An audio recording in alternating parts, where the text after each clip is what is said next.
236699. 600. 6600. Multiple explosions coming from 661. Unable to get any ambulance, any rigs out except for 667. Automatically go to a third alarm. 23. All standby crews to go to station 2.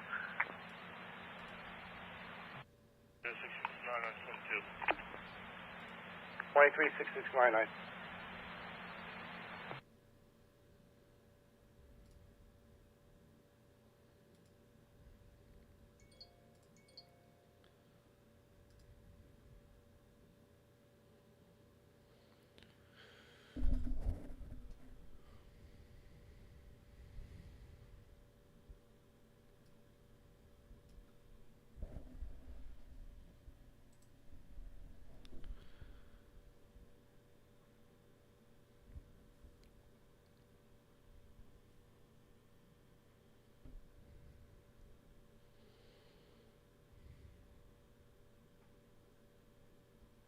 Hey, how's it going, everyone? This is Phil from Scanner School, and this is another session of our live Q&A session. So if you're joining us over on YouTube, thank you very much over there. You can leave a question in the chat box, I guess, is over to the side of the screen. If you're joining us over on Facebook and one of the groups over there, you can also leave us a comment below. And also, if you're watching us on Periscope, and I think we're also on Instagram tonight, I think we kind of got all the bases covered. So I wasn't so rushed this evening, so I was able to set things up. So also we have our Patreon supporters over on Zoom. So I've got Chris, Evan, Paul, Jim, and Brian over there. So if you guys are over on Zoom, if you need anything, I've got the computer muted so that I don't get any feedback. So if you need anything, just leave a chat. And I actually see it on the chat window up now. So there we go. Yep. I know the mic is hot because that's the way it has to be, but we're good now. All right. So again, if this is your first time here, this is the way things work here is I'll answer all the questions I can receive as fast as I can, but as detailed as possible in the next 30 minutes. And with that, after that's all done, I'll be swinging over to Zoom to hang out with my Extra Credit Patreon supporters. And again, you can join the Patreon Extra Credit Club by going to scannerschool.com/Patreon, and you'll have immediate access to the roundtable. So with that, let's take a look and see what we got coming on over here in chat. So let's change the screen up here, and I will move that over so you can see what I see. So we've got Steve is saying good evening. Harry is saying good morning. It looks like you're from Australia, if I can see the little teeny tiny flag correctly in there. Kenneth is saying, I must have missed part of the conversation. So 7 alarms in Jackson Heights today. Kevin is saying hello. Christina is saying evening, everyone. Steve is saying hello. Kenneth is saying he made it. Philip's in from Aberdeen, Washington, and Kevin is saying may make it to Zoom tonight, but also like listening on YouTube. Perfect. You can also listen only over on Zoom if you want, Kevin, and in fact, you can also dial in with your phone. You should have a telephone bridge information in there as well, where you can listen on mute as well. Let's see what else we got here. We got KJ4ZMV. How you doing there? Steve is saying Ocean City, Maryland, and Mike is in from Virginia this evening. So, again, no questions in yet this evening. Chris is saying hearing all the room noise. Really? Shouldn't be. Should be pretty quiet, but I guess... oh, that was Evan. Oh, okay, there we go. All right. So, again... just waiting for any questions you have to come in. If not, what we'll do here is we'll catch you up on what's been going on here on Scanner School. So the last 2 weeks ago, we launched our first 2 courses. So we've got a SDR. So if you're looking at doing software-defined radio, we have a free course for you that you can sign up for and start taking. And I'm going to put the link in there for you in the chat box. But that's at courses.scannerschool.com. scanerschool.com. And in there is 2 courses. There is a free course you could take, and that'll get you up to speed. That'll get you in with the right hardware. That'll get you with the drivers set up. That'll get you the SDR sharp so you can do conventional reception. And then we also take a spin through DSD Plus so you can do some digital in there as well. That then leads into a paid course where we are currently working on that one. And you can actually buy the course now, and we'll get live updates to the course. In fact, I'm busy recording kind of in my downtime now. So modules will be popping up hopefully later this week. And that one will go through a whole lot more. So we'll talk about DSD plus Fastlane. We'll do SDR console. We'll do SDR++, HD SDR, SDR Uno. We'll talk about the Hack RF, the AirSpy devices, the SDR plays. We'll look at Unitrunker 1 and Unitrunker 2, SDR trunk. We'll even do some fun stuff like two-tone detect, SSTV reception.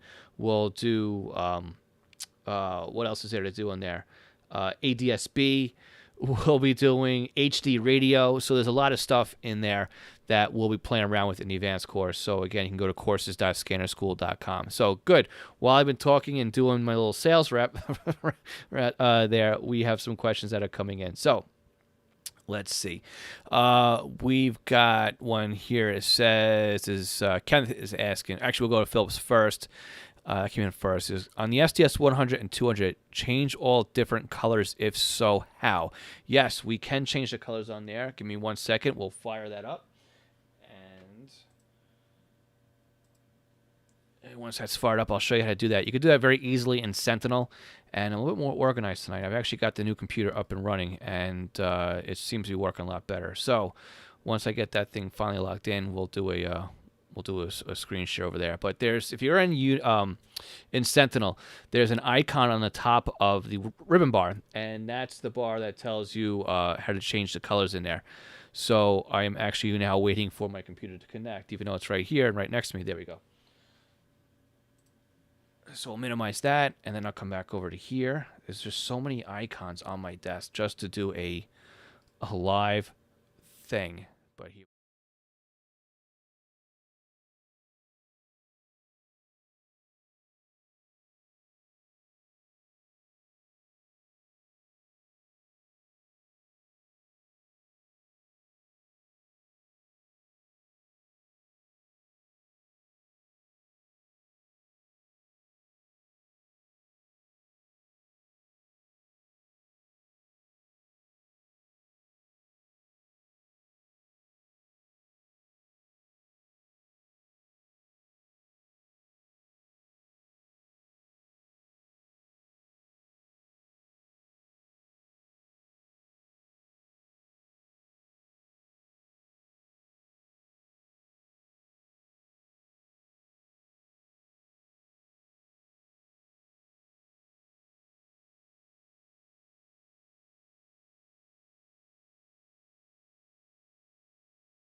Boop, boop, boop. Perfect. There we go. All right. So hopefully that answers that question. Kent is saying, anybody use the Comet Miracle Baby antenna on their SDS 100? Is that the little, I'm not sure which one that is. Let's take a quick look and see if we can find out what that one looks like. Go over here. See, Google.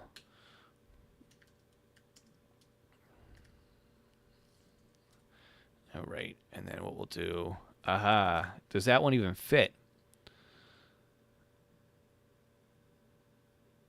Is that CH32? Let's take a look. We'll come over here to OBS, and then we'll change this to Safari, and then that screen is gone. Let's see, Safari, that. Okay. Now transition. All right, so this should be it over here. And I've got something like this, but I'm worried about right here at the bottom of the screen. I don't know if you guys can see my mouse moving around, but to me, that looks like it's not going to make any connection into the SMA port. It looks like it's going to run flat and hit the outside. I've got the same problem with diamond antennas, and the only way I was able to actually get around that is by using the Remtronics antenna, or you can also do this too. You can go to airspy.us, and they actually have, I'm sure you can find these on eBay as well, but if the screen ever loads up, they have these little adapters that screw into the SMA connector here, and they become a BNC. So since the screen is not really loading up all that quickly, what we'll do is we'll just transition over here, and of course now it shows up. If we go to products and we go to antennas, and I think it's under adapters. Boy, this is really slow tonight. There we go. So this little guy here, I've got one of these, and this fits. Whoop, that's not the same one. It looks like this, but it may. This one also probably doesn't fit into the SDS because it has a little. Mine has a little collar at the bottom that fits into the bottom of the radio, and that's part of the problem, Ken, with the SDS 100. One of the things I don't like about it is the fact that it's got this the casing comes up, and then the SMA is kind of recessed in there, so it makes it really difficult to find anything that fits in there. Steve is saying, so I have a question. Why is the Bearcat BCD 436 HP take less batteries? Less batteries than what? Let's see what we got here.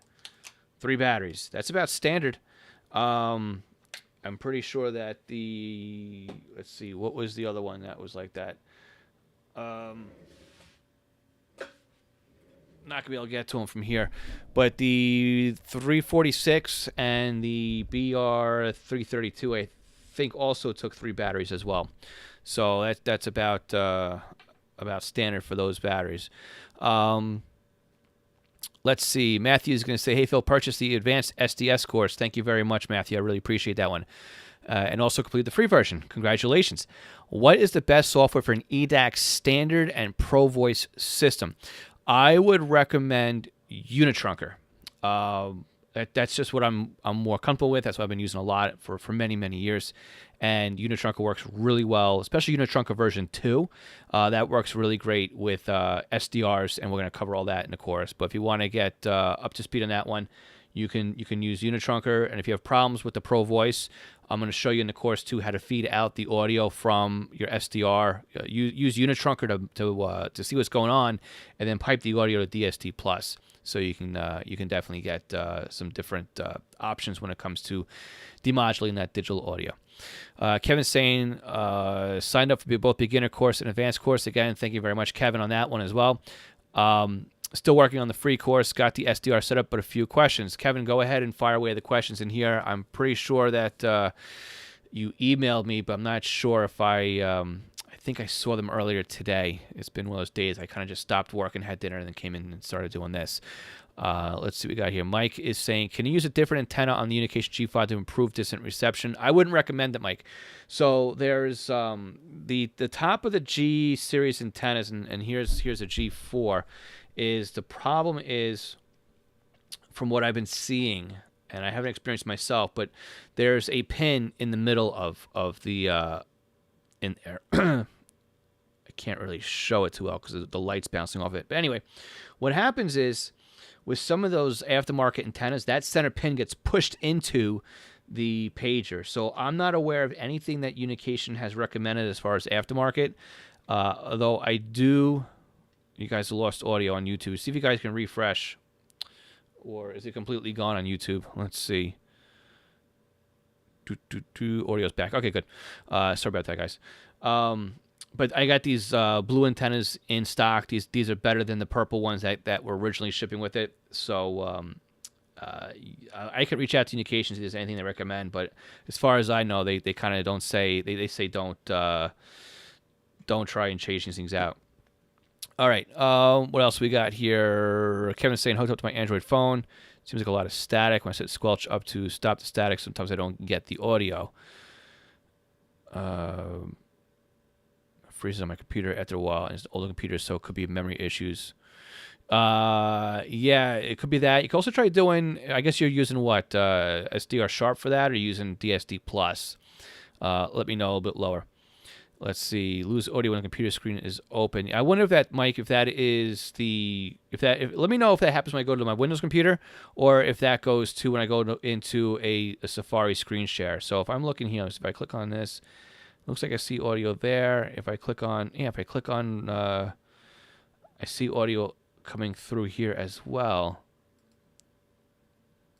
I'll have to take a look and see, because it looks like I've got audio in all my scenes, but it could be something is messy on my end. All right, let's see. Do they even make pre-amplifiers anymore for scanners? Yes, they do. All right, let's give this a test. Let's see if this works. So I'm going to go ahead over to Scanner Master, and we're going to do a screen share, and you guys let me know if we lose audio here. So let's do screen share, transition. Okay, let me know what's going on if you guys can still hear my audio. But we can go over to accessories, and we can come down here to where is it? Antennas. I know it's in here somewhere. They got them. I know they have them.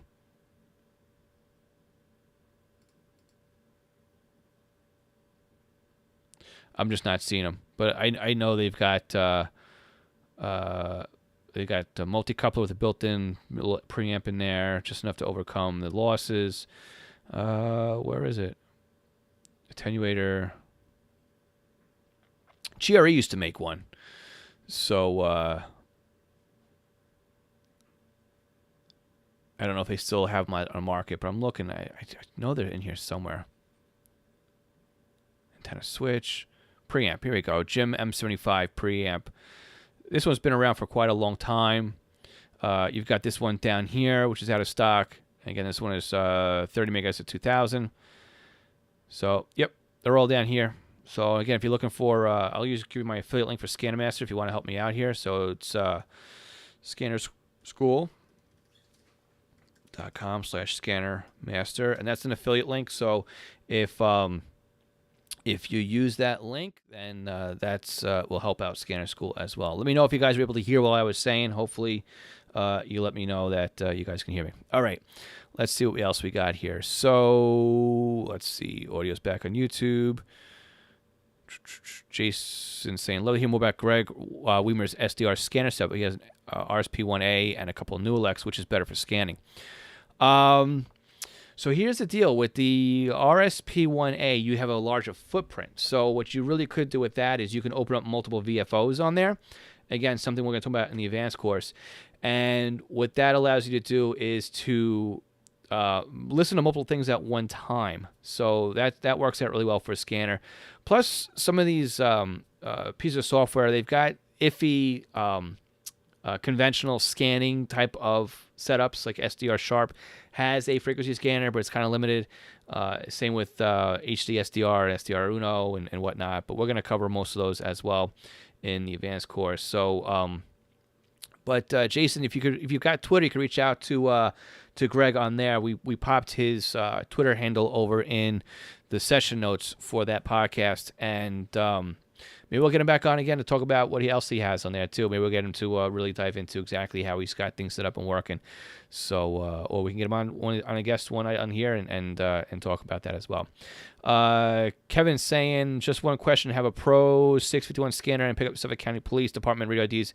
What are the IDs are signed for? The radio IDs themselves, those are the actual radios themselves. Every radio's got its own unique ID on the system. That's how the system knows what radio you are using and where you belong on the system. So what ends up happening is when a user keys up, the radio basically, or actually when the user turns the radio on, it says, hey, this is my radio ID. Can I come on this network? The network comes back and says, yes, you're allowed to affiliate on this network. And then the radio says, I want to turn it, I want to be on this talk group. And again, the system says, yes, you can be on this talk group. And then the radio's allowed in that talk group. Sometimes they turn a dial and they get a recheck. They get a denial, and they're not allowed on that talk group for some reason, but they're trying to get there anyway. So the radio ID is basically there to help with authentication and to let the system know where you want to be. So that's kind of how, in a long and short of it, how radio IDs work. So again, you can assign an alias to a radio ID. So like if you know like 104 is always the dispatch radio for the console that dispatches out the 4th precinct, then you can label that in your scanner, or you can label that in your software that you use on the computer to monitor the system. That's the way I have mine set up. So if I'm listening to, I know 101, 102, 103, 104, 105, 106, 107 are the dispatch consoles for the 1st through 7th precinct. 108 is the command one, and so on and so forth. If you're looking at some of the other radio IDs on there, you'll find out this is all for police department, and then you find out there's an encrypted talk group, and you find a lot of those police department radios on an encrypted talk group. It's an encrypted police talk group. So that's also why you use radio IDs. So short story on that one, that is why we use we look at radio IDs when it comes to scanning. Let's see what we got here. We've got Carmen is saying good evening. Good evening, Carmen. Facebook user, no questions, just good evening from Montana. Kevin's saying we're good. It was only when you transitioned to the computer for the color change on the SDS 100. Okay, that narrows it down to knowing that it's on that setup. Thanks, Kevin. Kevin, you're also using SDR Sharp. So going back to your other question.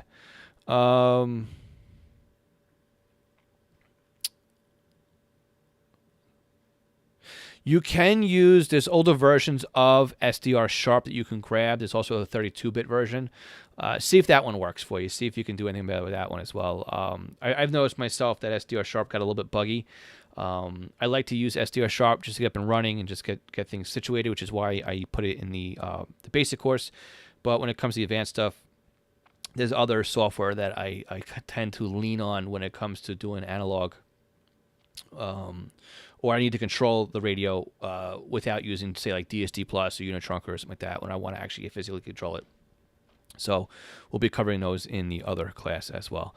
Matt is saying Unification recommends not using anything else but stock antenna. Exactly, Matt, right? Because that pin in the middle can come down on you. Kevin's saying looking at getting another shortwave radio as replaces E1XM rather than buy a secondhand tabletop. Would it be better off getting an SDR receiver such as an RSP-DX or an RSP-1A? The RSP-DX is a really good receiver for that. In fact, I just had John Hudson on the podcast. I believe it was session 170. And we went through some of the ins and outs of all the receivers. And again, I got my RSP-DX. I keep it in the box now because I just don't want to lose it. So the RSP-DX is really nice, especially when it comes to SDR. You can kind of play around with the filtering and the bandwidth, and really start playing around with some of the reception, fine tuning in there as well. So I would think that the RSP-DX would be the better solution for you than the RSP-1A, to be honest with you. Let's see. We've got, hopefully, Kevin, that answered your question. And let's see. Gary's saying completed the SDS course. It was great. Thank you very much, Gary, for the feedback on that one. Looking forward to the advanced course. And again, thank you very much for purchasing the advanced course. Right now, I can pick up only the weather and some FM. I'm finding anything else to listen to. Tried a couple of different antennas. One thing we didn't touch on in the free course, I don't think we touched on too much, was the gain setting. Make sure your gain is not either overly set up or under set up. You could try bringing the gain up or down and see if you can bring more stuff in there. So there's got to be some stuff floating around somewhere. I mean, checking the 450 to 470 range. It's gonna be some business band stuff. That's pretty popular. I know by me, it's the band as crowded as anything. So there's a lot floating in that neck of the woods. In fact, I don't have it set up right now, but I could show you that spectrum there as well. But there should be a lot of stuff in there. At least though, you're picking up the weather and some FM radio. But we'll try and get to that as well. That's a good point. I should go back and make sure that I've covered the RF gain thoroughly enough in the basic course. May go in there and put another module in there. Let's see, Ken is saying he's still building his radio list, ID list. It's a never-ending story. Yeah, and that's part of the problem and part of the fun. And that's where I say the secrets are in the searches. I've spent hours and hours sitting in front of a computer adding radio IDs. It's just one of those things that, to me, it's fun. And again, you can do a lot of it in Unitrunker because it will just categorize the last place it saw the radio IDs, and you can go down there and just bulk edit. Everything on this talk group belongs to this type of agency, and there you go. And it sets it up for you. The problem is always when you go from one piece of software to the other piece of software, it does become kind of messy to do that one. Kevin's also adding in there as well. Quick question: Suffolk County PD radio IDs like 107, 112, 710, 720. What are they assigned to? They could be assigned to anything. It's you have to listen to them and find out who's using them. So, for example, I know personally 107 would be, say, the dispatch console for the 7th precinct. What 112 is, 710, 720, those are probably dispatch radios as well, because most of the field units are using much longer strings when it comes to their radio IDs. All right, Kevin is saying, yes, thanks. So I guess, Kevin, I answered your question. All right, excellent. And again, I haven't seen anything come up on the Zoom side of things with the Patreon members. Again, if you want to get over on the Patreon thing that will start in a couple minutes, again, you go to scannerschool.com/Patreon. So while we are here, let me just do one last thing here, and I'm going to bring up a new window. Come on, new window. There we go. And we'll go to courses just to show you what we got going on over here. So what we've got, I want this to go away too. All right. Yeah, Jim says in the Patreon group, you guys are all know-it-alls. Yep. All right, Safari Web. Close on this one, and we're going to do that one. Perfect. All right, guys. So just a quick thing. This is where you can find the free course. You go to courses.scannerschool.com, and you can enroll in the school here. Again, we've got the free course down here, and then the advanced course is it's a $67 bundle. So basically what that means is it comes with the free course. You get that, or you automatically enroll for the free course when you take this one. And what's going to happen is this is a live course. So the modules will be released as they're made. So right now I've got a really decent guarantee on there. So if where's the guarantee on here? Unhappy with the course, then normally your guarantees are 30 days. I'm covering you until June 30th, which basically means that in the next 3 months, if I don't keep my promise and start giving you the course content in 3 months, you could say, hey, I'm tired of waiting. Or anytime between now and then, you could say, I want my money back. And of course, I give you back your money. But if you look at the free course, again, you should go to courses.scannerschool.com. And here is the entire curriculum, basically, on what you would go through in the free course. There's a lot of stuff here. As I was creating this course, I'm thinking to myself, wow, there's enough in here to be a paid course. This really should have been paid. And I was really thinking I was nuts for doing this. There's a lot here. But again, I wanted to introduce what Teachable was and how things work and how, the course is laid out.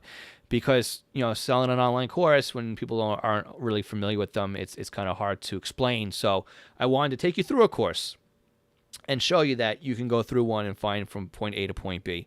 And also you'll see here that, this is a lot better than YouTube because you actually have the outline, right? You have a syllabus here.